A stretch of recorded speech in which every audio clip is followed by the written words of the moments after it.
Hello, welcome back. If you're new here, my name's Victoria. I'm a mum of 5 in the UK. On this channel I do homemaking, home education, the occasional charity shop haul, and all my video diaries, raw family vlogs are now on Patreon, which I'll link below.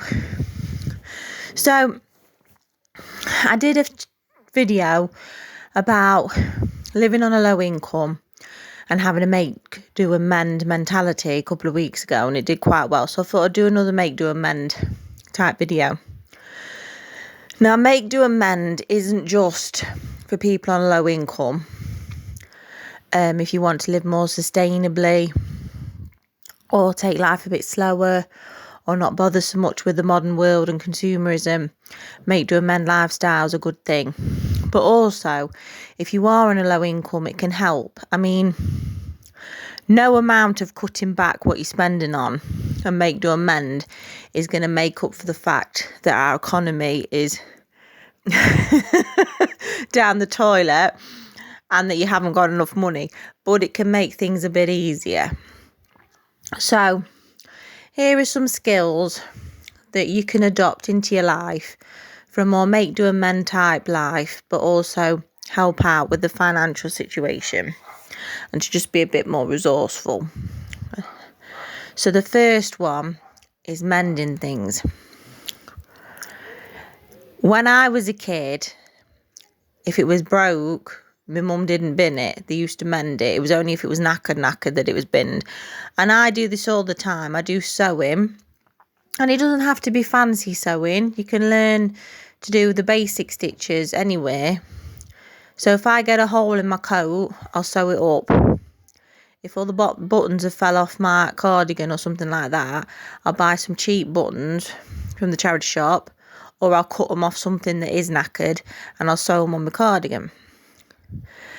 Things like that. But it doesn't have to be sewing, although sewing is a really useful one. I use sewing all the time.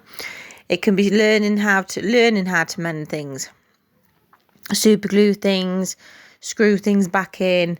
And okay, for the massive jobs, you're still going to need a professional, but there's loads and loads of things that you can find out how to mend on the internet, because we have the internet now. There's a whole host of information out there on how to mend things.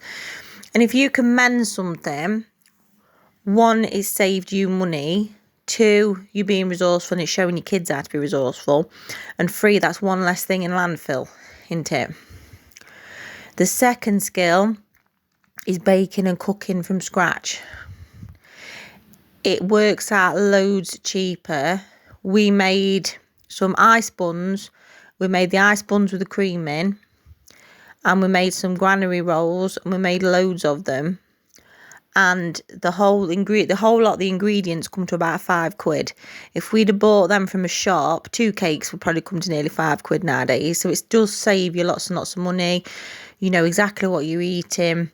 It's also a fun thing to do just for yourself or with your kids. And the third one I'm going to throw in there is knowing how to clean and upcycle things. Knowing how to clean and upcycle things is good if you find things from the charity shop. If you're into thrifting, you might, even if you're not planning on doing something up, I'd still recommend cleaning stuff.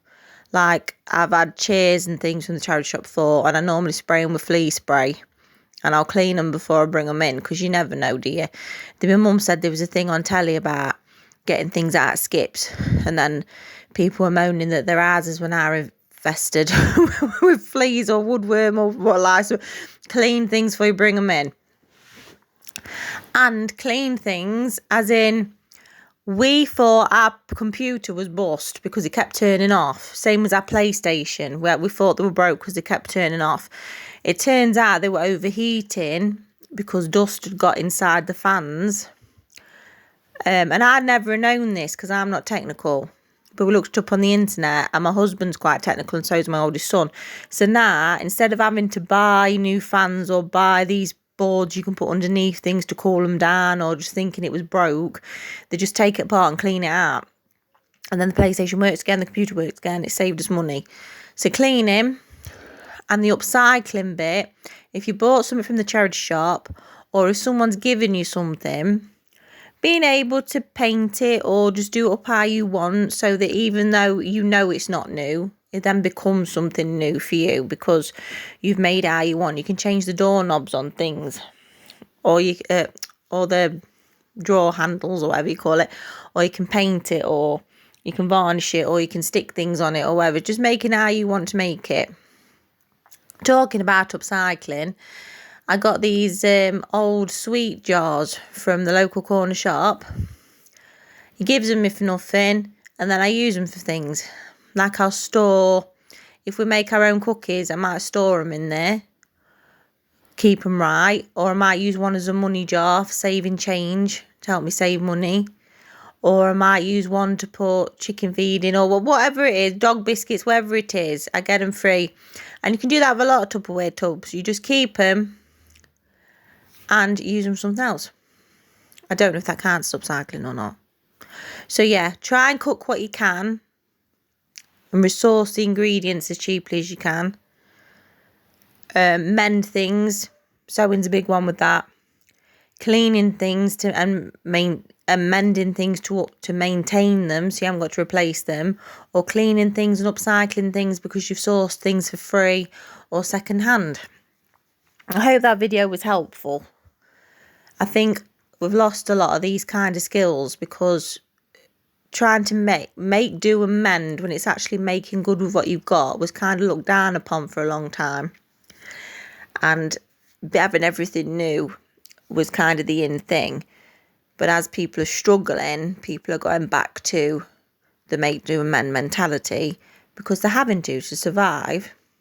And also I think people are a bit sick of consumerism and this throwaway culture that we've got now, and people are looking for something a bit more long lasting and a bit more meaningful, and people aren't looking to waste their money anymore.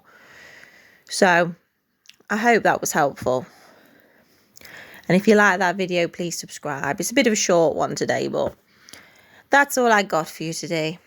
So if you've got any tips, please put them in the comments below, and I'll see you next time. Bye bye.